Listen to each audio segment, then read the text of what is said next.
Una llamada al 911 condujo a los investigadores a una zona remota y desolada en Victor Street. Cuando las fuerzas del orden llegaron al lugar, aseguraron rápidamente todo el perímetro para preservar cualquier posible evidencia. El área, silenciosa e inquietante, se transformó rápidamente en el centro de una investigación meticulosa y urgente. Los investigadores de la escena del crimen y los especialistas forenses comenzaron su trabajo de inmediato, examinando cada centímetro de los alrededores. Recogieron muestras, documentaron la escena y analizaron las pruebas con el máximo nivel de precisión, sabiendo que cada detalle podía ser crucial. Detrás de la estructura deteriorada, oculta a simple vista, los agentes hicieron un macabro descubrimiento. La noticia del hallazgo se difundió rápidamente, agitando tanto a los medios de comunicación como a la comunidad local, que había estado esperando ansiosamente actualizaciones y aferrándose a la esperanza.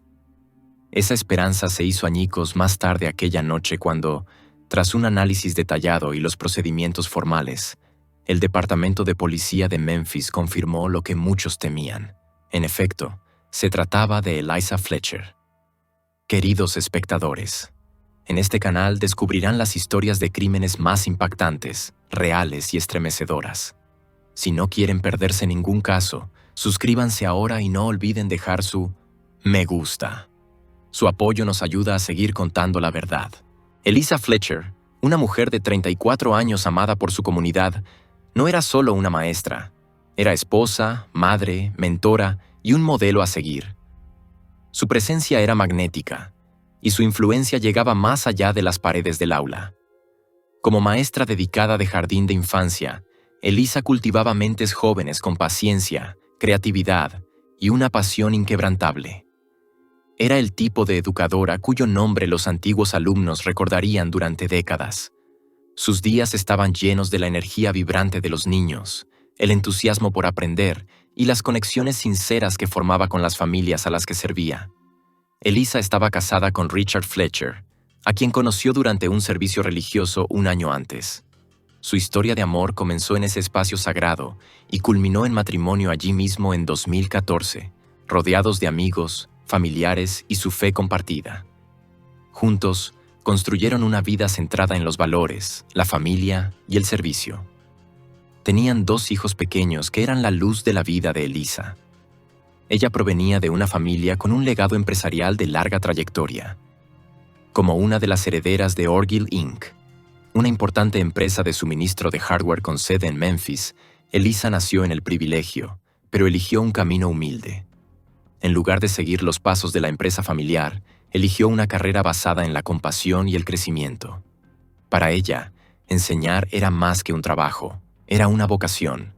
Trabajó primero en Promise Academy en Nashville y más tarde en la prestigiosa St. Mary's Episcopal School en Memphis, donde Eliza se consolidó como una educadora profundamente respetada. La escuela femenina, conocida en todo Tennessee por su excelencia académica, se convirtió en su nuevo hogar, donde también ofrecía su tiempo como voluntaria entrenando deportes juveniles, lo que la hizo aún más querida por estudiantes y padres por igual. En la madrugada del 2 de septiembre de 2022, Eliza Fletcher despertó antes del amanecer, abrazando el día con su habitual sentido de propósito y energía. Era un ritual familiar para ella, un ritmo que había perfeccionado a lo largo de los años. Mientras el resto de la ciudad dormía bajo el velo de la noche, Eliza ya se estaba preparando para su carrera diaria. Para las 4 de la mañana, se había atado los zapatos de correr, se había puesto su ropa deportiva y había salido, lista para recibir el silencio y la quietud de las horas previas al amanecer. Correr no era solo un pasatiempo para Eliza, era una parte integral de su identidad. Su dedicación al estado físico era tanto disciplinada como apasionada. Como corredora comprometida, había construido una presencia sólida en su comunidad atlética local, compitiendo en numerosos eventos y esforzándose por alcanzar nuevos logros. Su notable 22º lugar en la división femenina del Maratón St. Jude era más que un número. Era un reflejo de su resistencia y entrenamiento. Ese logro le había otorgado un codiciado lugar en el prestigioso Maratón de Boston, una oportunidad por la que había trabajado incansablemente. Era un sueño para muchos atletas, y Eliza finalmente estaba en camino de hacerlo realidad. Cada mañana, seguía una ruta familiar cerca del campus de la Universidad de Memphis, cubriendo a menudo aproximadamente 8 millas. Para Elisa, estas carreras eran más que ejercicio físico. Eran momentos de claridad mental, espacios donde podía ordenar sus pensamientos y prepararse mentalmente para los desafíos del día. Las carreteras tranquilas, el sonido rítmico de sus pasos y el aire fresco de la mañana formaban parte de una rutina que le aportaba equilibrio y paz. Con el tiempo, su presencia constante la convirtió en una figura reconocida en la zona, conocida no solo por su resistencia, sino por la gracia y determinación que transmitía con cada zancada. Pero en esa mañana de viernes, algo se desvió de lo habitual, algo que enviaría ondas de choque por la comunidad de Memphis y mucho más allá. Para las 6:45 de la mañana, un ciclista local que transitaba por una de las aceras notó un conjunto de objetos que parecían fuera de lugar.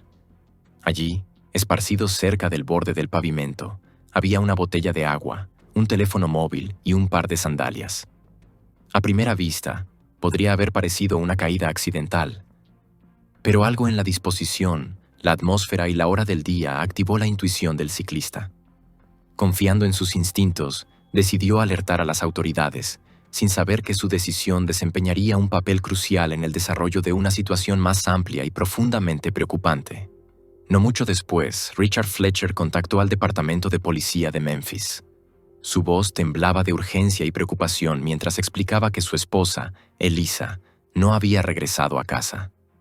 Había intentado llamarla repetidamente, pero cada intento pasaba directamente al buzón de voz. El creciente silencio no solo era inusual, era aterrador. El descubrimiento de que sus pertenencias personales ya habían sido encontradas a lo largo de su ruta provocó en él una ola helada de pavor. Cuando los detectives comenzaron su investigación, su primer paso fue recopilar grabaciones de vigilancia de varios puntos a lo largo del recorrido de Elisa. Las imágenes, reunidas de múltiples fuentes, mostraban inicialmente una escena familiar y reconfortante. Elisa corriendo con su característica camiseta deportiva rosa brillante y pantalones cortos azul violeta. Su zancada era firme, enfocada. Parecía tener un propósito, como siempre. Pero luego, algo cambió en el video. Un SUV GMC Terrain de color oscuro apareció en el cuadro. Se observó que circulaba por la misma zona más de una vez, como si estuviera explorando el lugar. Finalmente, redujo la velocidad hasta detenerse al lado de la carretera, justo delante de Elisa. Un hombre salió rápidamente del vehículo.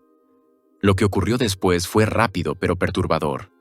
Un forcejeo breve y repentino, suficiente para ser captado por la cámara, aunque los detalles más finos quedaran oscurecidos.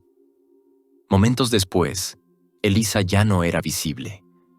El SUV permaneció estacionado durante aproximadamente 4 minutos antes de alejarse a toda velocidad. Los investigadores anotaron cada detalle que pudieron extraer del metraje borroso. Aunque la iluminación era tenue y la resolución de la cámara limitada, hicieron varias observaciones críticas. Uno de los faros del SUV parecía estar dañado, y aunque la matrícula no era completamente legible, suficientes caracteres eran visibles para ayudar a las autoridades a reducir posibles coincidencias en su base de datos. Curiosamente, las sandalias encontradas en la escena fueron confirmadas como no pertenecientes a Elisa. Este detalle intrigante generó preguntas serias. Sugería que el calzado podría haber sido dejado caer inadvertidamente por el individuo involucrado en el incidente, ofreciendo potencialmente evidencia forense crucial. Los objetos fueron recogidos y enviados de inmediato a un laboratorio para análisis de ADN, ya que las autoridades esperaban que pudieran revelar alguna pista. Para el domingo, la urgencia de la situación había aumentado drásticamente. Lo que había comenzado como un reporte de persona desaparecida se había convertido en una operación de búsqueda a gran escala. El Departamento de Policía de Memphis se movilizó con toda su fuerza, trabajando en coordinación con la oficina del sheriff del condado de Shelby, la Oficina de Investigación de Tennessee e incluso la Oficina Federal de Investigación. Los recursos combinados de las agencias locales y federales crearon un poderoso equipo de respuesta. Juntos desplegaron drones, perros de búsqueda y unidades de patrulla a pie. El apoyo aéreo escaneó grandes áreas desde arriba, mientras los equipos terrestres revisaban meticulosamente zonas boscosas, callejones y áreas residenciales cercanas. un centro de mando móvil se estableció rápidamente cerca de la Universidad de Memphis, sirviendo como centro operativo para los investigadores. Los agentes de la ley recorrieron el vecindario, hablaron con los residentes, revisaron grabaciones de vigilancia adicionales y siguieron decenas de pistas enviadas por ciudadanos preocupados. Se emitieron alertas públicas, incluidas imágenes de Liza tomadas del video de vigilancia, así como fotografías del ESUP. La esperanza era simple pero urgente: que alguien, en algún lugar, reconociera el vehículo o a la persona que lo conducía y proporcionara información. Su familia, abrumada por el dolor pero impulsada por una determinación inquebrantable, se presentó para dirigirse al público en una declaración profundamente conmovedora y emocionalmente resonante. El mensaje, compartido en nombre de su devoto esposo Richard, su cariñosa madre Adele, su firme y compasivo padre Beasley, su protector hermano Hill y un estrecho círculo de familiares, sirvió tanto como un agradecimiento como un ruego. Queremos comenzar expresando nuestra más profunda gratitud por la avalancha de apoyo, aliento y oraciones que hemos recibido, dijo la familia. La calidez y la amabilidad de Elisa han dejado una impresión duradera en cada persona que tuvo la fortuna de conocerla. La abrumadora respuesta que hemos visto, de amigos, vecinos, desconocidos e incluso personas al otro lado del país, es un recordatorio poderoso de cuántas vidas tocó. Estamos enormemente agradecidos a todas las agencias de aplicación de la ley que han trabajado incansablemente durante este momento tan difícil. Hemos cooperado plenamente y compartido cada detalle que conocemos con los investigadores. Es nuestra sincera esperanza que, con la ayuda y la atención continua de la comunidad, Elisa sea traída a casa a salvo. Nuestro mayor deseo es reunirnos con ella. En un esfuerzo estratégico y emotivo para involucrar a la comunidad y alentar a cualquiera que tuviera información a presentarse, la familia dio un paso adicional. Anunció públicamente una recompensa económica por cualquier pista que pudiera resultar en el regreso seguro de Elisa. Aunque la cantidad exacta de la recompensa se mantuvo inicialmente confidencial por precaución, la urgencia subyacente era innegable. Su mensaje llevaba el peso del amor, la desesperación y una profunda creencia en la bondad de las personas. El impacto del caso rápidamente trascendió los círculos de familiares y amigos. Captó la atención tanto de los líderes de la ciudad como de los ciudadanos. Jennifer Sink, la directora legal de Memphis, se dirigió personalmente al público, revelando mediante un emotivo tuit que, de hecho, era la tía de Elisa. En su declaración, imploró a cualquier persona con información, por pequeña que fuera, que se pusiera en contacto con las autoridades de inmediato. Su reconocimiento público aportó una capa humana y profundamente personal al caso, reforzando hasta qué punto esta tragedia se había extendido. Ya no era solo un asunto de la ciudad, era la peor pesadilla de una familia.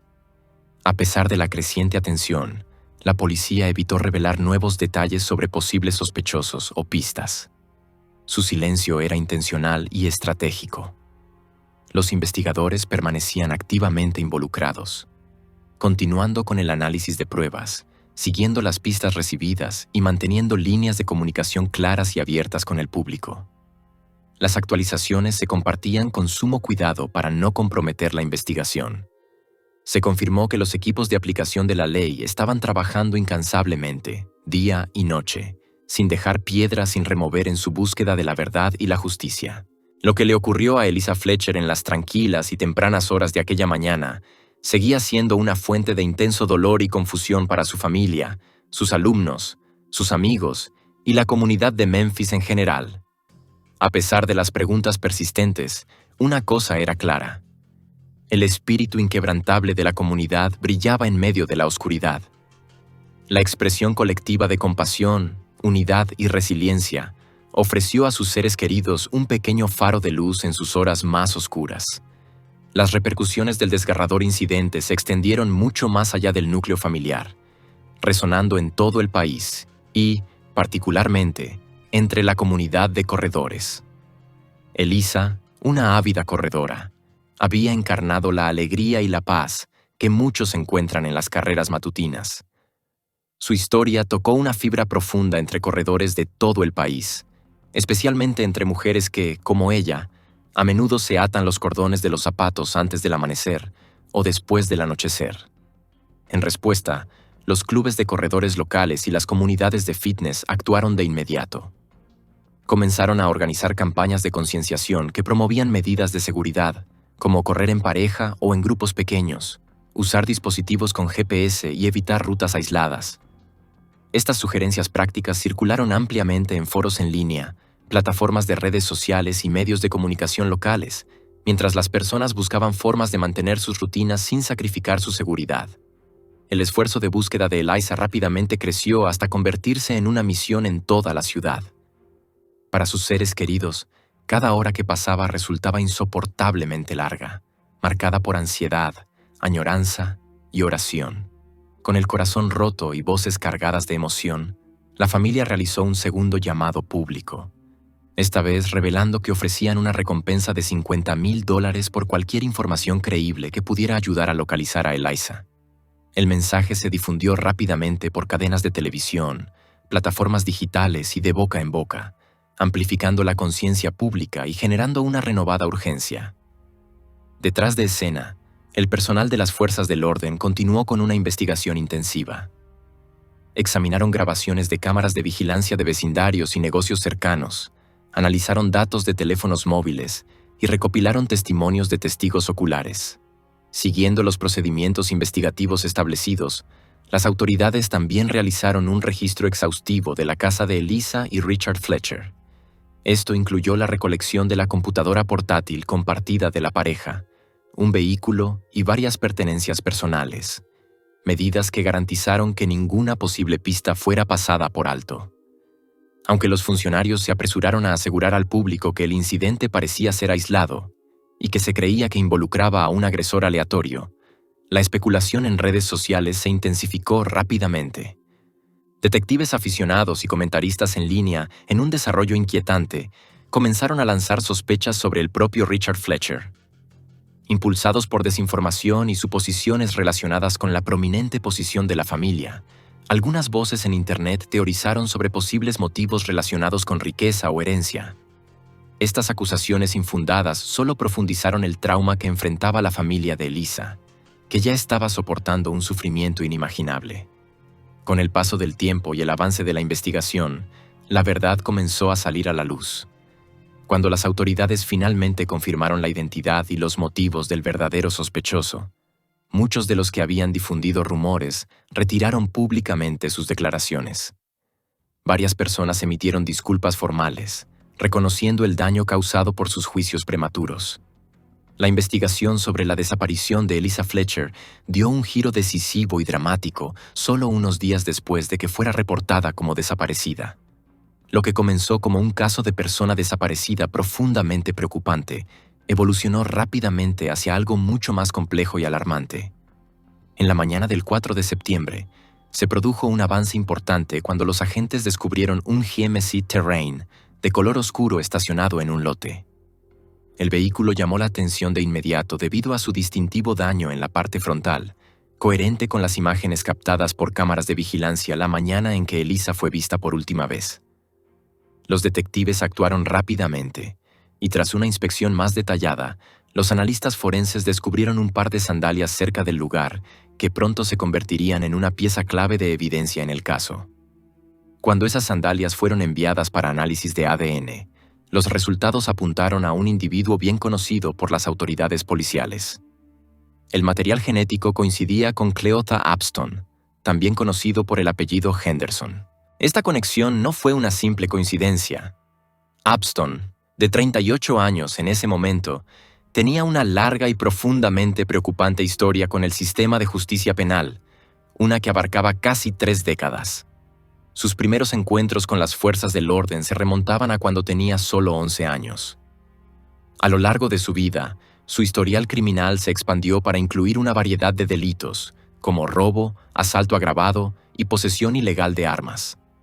Quizás lo más notable es que Upston había cumplido una sentencia de prisión considerable, 20 años tras las rejas, tras su condena por un grave caso de secuestro ocurrido a finales de la década de 1990. Ese incidente también había conmocionado a la comunidad local y generado una mayor conciencia sobre los reincidentes. A pesar de la gravedad de sus crímenes anteriores, Upston había sido liberado solo unos años antes de que surgiera el caso de Eliza, lo que planteaba serias preguntas sobre la eficacia del sistema para monitorear a individuos con una propensión conocida hacia conductas de alto riesgo. En un acontecimiento que resaltó aún más los inquietantes paralelismos entre los eventos pasados y presentes, una de las víctimas anteriores de Upston, Kemp Duran, salió a compartir su historia personal. Duran relató los traumáticos sucesos que tuvieron lugar en el año 2000, cuando fue arrastrado a un vehículo durante las primeras horas de la mañana por Upston y otro individuo. Fue solo gracias a la pura suerte y a su presencia de ánimo que Duran logró escapar, pedir ayuda y finalmente atraer la atención de los transeúntes. Después del incidente, Duran expresó una profunda gratitud por haber sobrevivido y manifestó su temor de que otra persona inocente pudiera haber caído víctima en circunstancias similares. Durante las 2 décadas de encarcelamiento de Upston, los funcionarios de la prisión registraron al menos 19 infracciones disciplinarias relacionadas con mala conducta y problemas de comportamiento. Estas infracciones incluían violaciones que generaban señales de alerta sobre su capacidad de adaptación y su preparación para reingresar a la sociedad. A pesar del patrón documentado de comportamientos problemáticos, Upston fue finalmente liberado sin ningún mandato estructurado de supervisión cercana ni monitoreo continuo. Tan pronto como se confirmó la evidencia de ADN y todos los indicios apuntaron a Upston, los funcionarios encargados de hacer cumplir la ley actuaron con rapidez y determinación. Fue detenido y acusado formalmente de secuestro especialmente agravado y manipulación de pruebas físicas. En esta etapa de la investigación, Eliza Fletcher aún no había sido localizada, y pese a una creciente ola de indignación pública, Upston se negó a cooperar con los investigadores.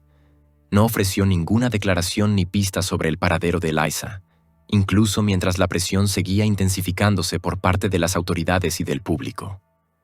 Otros esfuerzos investigativos incluyeron rastrear datos de teléfonos móviles que ubicaban a Upston en el área exacta donde Eliza fue vista por última vez la mañana en que desapareció. Su vehículo también había sido captado por varias cámaras de vigilancia de vecindarios durante la ventana horaria crítica. Estas huellas digitales añadían más peso a la teoría de que Upston estaba directamente involucrado. Además, varios vecinos se presentaron con informes de que, poco después del incidente, habían visto a Upston exhibiendo un comportamiento extraño y sospechoso. Los testigos describieron haberlo visto limpiando meticulosamente el interior de su SUV con productos químicos de olor fuerte y lavando apresuradamente su ropa en un fregadero, un conjunto de acciones que sugería un esfuerzo por eliminar cualquier posible evidencia forense. 3 días después del inicio de la investigación, un juez local revisó las pruebas presentadas hasta ese momento y fijó la fianza de Upston en $500,000. En una conferencia de prensa celebrada ese mismo día, los funcionarios policiales enfatizaron que la investigación seguía activa y en curso. Aseguraron al público que todos los recursos disponibles estaban siendo utilizados para descubrir la verdad y localizar a Eliza. Equipos de agentes, especialistas forenses y analistas trabajaban sin descanso, decididos a recopilar pruebas adicionales y construir un caso claro y contundente que vinculara a Upston con la desaparición más allá de cualquier duda razonable. Se instó a los miembros de la comunidad a permanecer atentos y a informar cualquier información relevante que pudiera ayudar en el caso. En la tarde del 5 de septiembre, exactamente 4 días después de que Eliza Fletcher fuera reportada como desaparecida en circunstancias inquietantes, el Departamento de Policía de Memphis emitió una sombría actualización que confirmaría los peores temores de la comunidad. Aproximadamente a las 5:07 de la tarde, los agentes fueron enviados a un lugar a unas 7 millas de donde Eliza había sido vista por última vez. La llamada los llevó a una propiedad desolada en Victor Street, específicamente a la parte trasera de un dúplex desocupado que llevaba mucho tiempo abandonado y que contrastaba marcadamente con la vida vibrante que Eliza había vivido. Al llegar, las autoridades aseguraron el perímetro e iniciaron de inmediato una investigación forense completa. El área fue acordonada cuidadosamente, garantizando que cada centímetro del entorno fuera examinado meticulosamente. Los expertos forenses y los investigadores de la escena del crimen trabajaron durante toda la tarde y noche, recogiendo muestras y analizando pruebas con precisión y urgencia. Fue allí, detrás de la estructura deteriorada, donde los agentes descubrieron un cuerpo. Aunque el proceso oficial de identificación aún no se había completado, la gravedad del hallazgo provocó una oleada de impacto entre el equipo de investigación, los medios de comunicación y la comunidad unida que había mantenido viva la esperanza. Esa esperanza se desvaneció más tarde esa misma noche cuando, tras un análisis detallado y los procedimientos formales, el Departamento de Policía de Memphis confirmó lo que muchos temían. Se trataba, efectivamente, de Elisa Fletcher. Su identidad fue confirmada mediante pruebas forenses realizadas por los técnicos especializados del laboratorio del departamento. Cerca de allí, se recuperó una bolsa desechada. En su interior, los investigadores encontraron prendas que coincidían con la descripción de lo que Elisa había usado durante su carrera matutina, artículos que habían sido ampliamente difundidos en folletos de personas desaparecidas y en redes sociales durante los días anteriores. Como parte del protocolo de autopsia, se realizó un análisis toxicológico para ayudar a proporcionar información adicional. El informe señaló la presencia de ciertas sustancias externas, aunque los investigadores enfatizaron que aún no estaba claro cuánto tiempo las sustancias habían estado en su sistema o si desempeñaron algún papel directo en su muerte. Los funcionarios manejaron esta información con cuidado, absteniéndose de hacer comentarios especulativos por respeto al caso en curso y a la familia en duelo de Elisa. La noticia de la confirmación arrojó una densa sombra sobre Memphis. La comunidad, que se había unido tan apasionadamente en la búsqueda de Elisa, ahora estaba unida en el luto. Se celebraron vigilias en toda la ciudad, desde centros comunitarios hasta patios de iglesias, con tal vez la reunión más conmovedora teniendo lugar en la escuela donde Elisa había enseñado e inspirado a tantas mentes jóvenes. Allí, antiguos alumnos, maestros, padres y empleados escolares se reunieron para recordarla. Compartieron historias, derramaron lágrimas y ofrecieron oraciones, describiendo a Elisa como una luz brillante, una educadora compasiva y una persona cuya energía y amabilidad dejaron una huella duradera en la vida de los demás. Un memorial improvisado comenzó a formarse frente a la entrada de la escuela. Comenzó con algunos ramos de flores y notas escritas a mano, pero rápidamente creció hasta incluir cientos de homenajes, fotos, poemas, animales de peluche y velas. Se convirtió en un espacio sagrado, un símbolo de duelo colectivo y amor que crecía hora tras hora. En una conferencia de prensa celebrada poco después del anuncio, un investigador principal ofreció una declaración que resumió las emociones de todo el equipo. Si bien el resultado de esta investigación no es el que esperábamos, nos alivia haber sacado a un individuo peligroso de las calles. Nuestros pensamientos están con la familia Fletcher y agradecemos al público por su apoyo inquebrantable durante este momento tan difícil. Esa declaración emocional marcó el cierre de un capítulo y la apertura de otro: la búsqueda de justicia. En los meses posteriores a la pérdida de Elisa Fletcher, el caso penal se amplió significativamente, creciendo tanto en complejidad como en alcance. Lo que había comenzado como una misión de búsqueda y rescate se había convertido en una batalla legal completa, con múltiples cargos, audiencias judiciales e implicaciones más amplias que iban más allá de una sola tragedia. El hombre en el centro de la investigación, Cleota Apston, fue arrestado rápidamente y acusado inicialmente de secuestro agravado.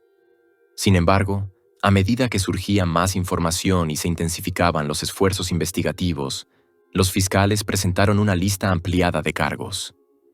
Estos incluían homicidio en primer grado, robo de identidad, uso ilegal de una tarjeta de crédito y robo de propiedad por debajo de $1,000. Pronto quedó claro que el historial criminal de Apston se extendía mucho tiempo atrás, con un patrón de delitos previos que planteaban serias preguntas sobre la responsabilidad sistémica. Añadiendo otra capa al caso, las autoridades también arrestaron al hermano de Apston, Mario Apston. Aunque sus cargos no estaban relacionados con el caso de Elisa, se descubrió que estaba en posesión de armas de fuego ilegales durante la comisión de un delito independiente.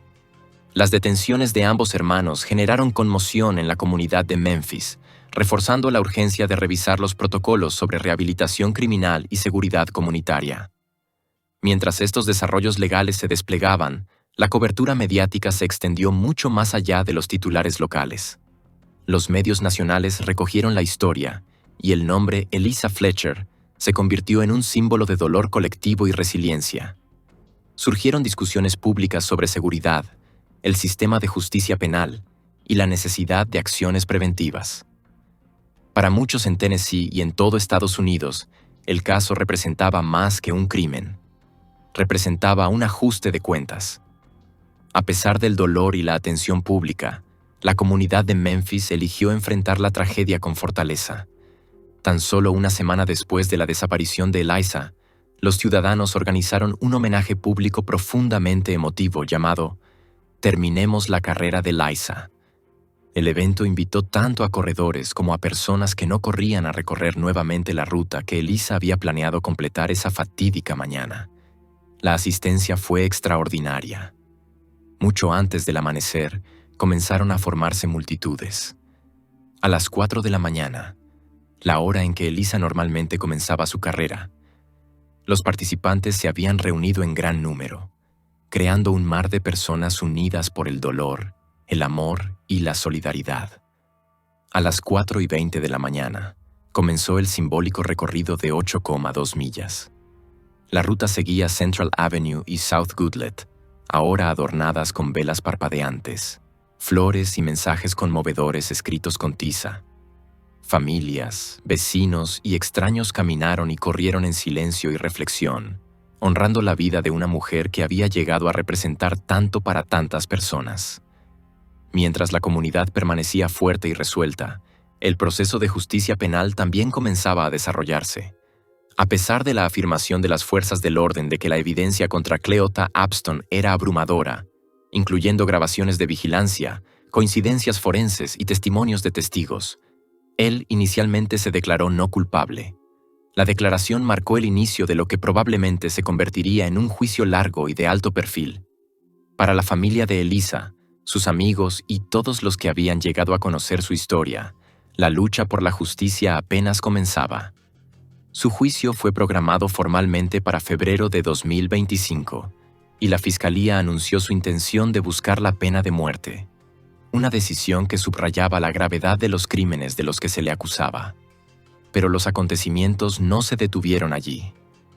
Pronto, salió a la luz que Apston también había estado implicado en un caso previo, no relacionado, que involucraba a una joven llamada Alicia Franklin. Alicia había tenido el valor de presentarse y denunciar que había sido secuestrada por Apston en 2021, más de un año antes del caso de Eliza.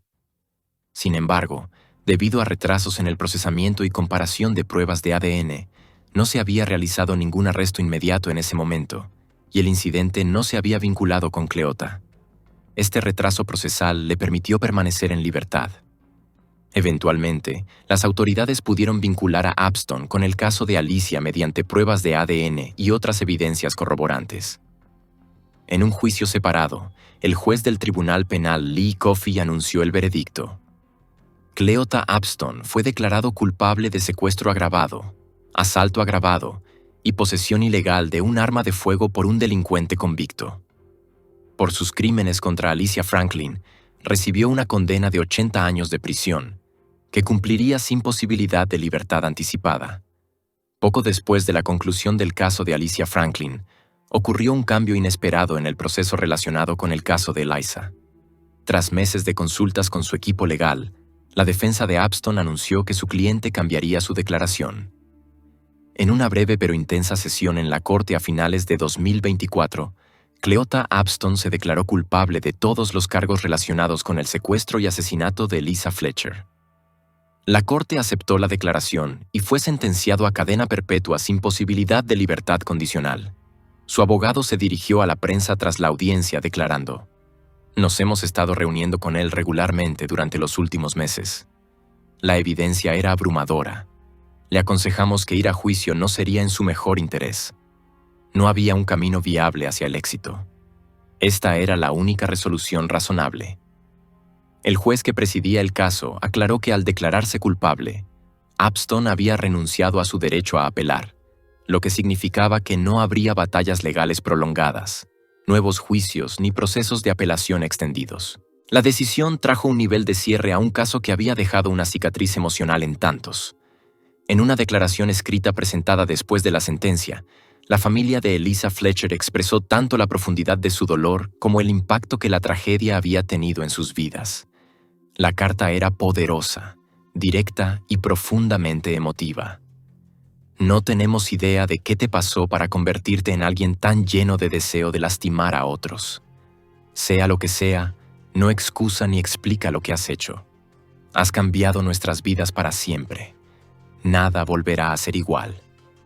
Quitaste la vida de Elisa, aunque ella nunca te había hecho daño. De hecho, conociéndola, ella habría sido la primera en ayudarte si lo hubieras necesitado. La declaración capturó el dolor de una familia que había perdido a una madre, una esposa, una hija, una hermana, una maestra y una amiga. Alguien cuya generosidad y espíritu había tocado a todos los que conoció. Los casos de Elisa Fletcher y Alicia Franklin trajeron más que resultados judiciales. También generaron cambios legislativos. En respuesta al retraso en el procesamiento de pruebas en el caso de Alicia, los legisladores introdujeron y aprobaron un proyecto de ley que requería que la Oficina de Investigación de Tennessee emitiera informes públicos trimestrales sobre los tiempos de pruebas de ADN a partir de kits forenses relacionados con agresiones. Este movimiento tenía como objetivo mejorar la transparencia, prevenir retrasos en la justicia y garantizar que pruebas críticas no permanecieran acumuladas sin atención. Elisa Fletcher fue recordada no por la tragedia que terminó con su vida, sino por la alegría, la fe y la inspiración que trajo al mundo. Su esposo, sus 2 hijos, sus padres, su hermano y un sinnúmero de otros, amigos, compañeros maestros, miembros de la iglesia y estudiantes, hablaban frecuentemente de su sonrisa radiante, su energía inagotable y la compasión que mostraba a todos los que conocía. Para quienes la conocieron, Elisa fue muchas cosas: una madre amorosa, una esposa devota, una creyente fiel, una educadora entusiasta y un modelo a seguir cuya influencia se extendía mucho más allá del aula. La manifestación de amor en su memoria fue un testimonio de la vida que llevó. Su legado ahora vive en los cambios que inspiró, en la comunidad que unió y en las historias de bondad y coraje contadas por quienes tuvieron el privilegio de conocerla.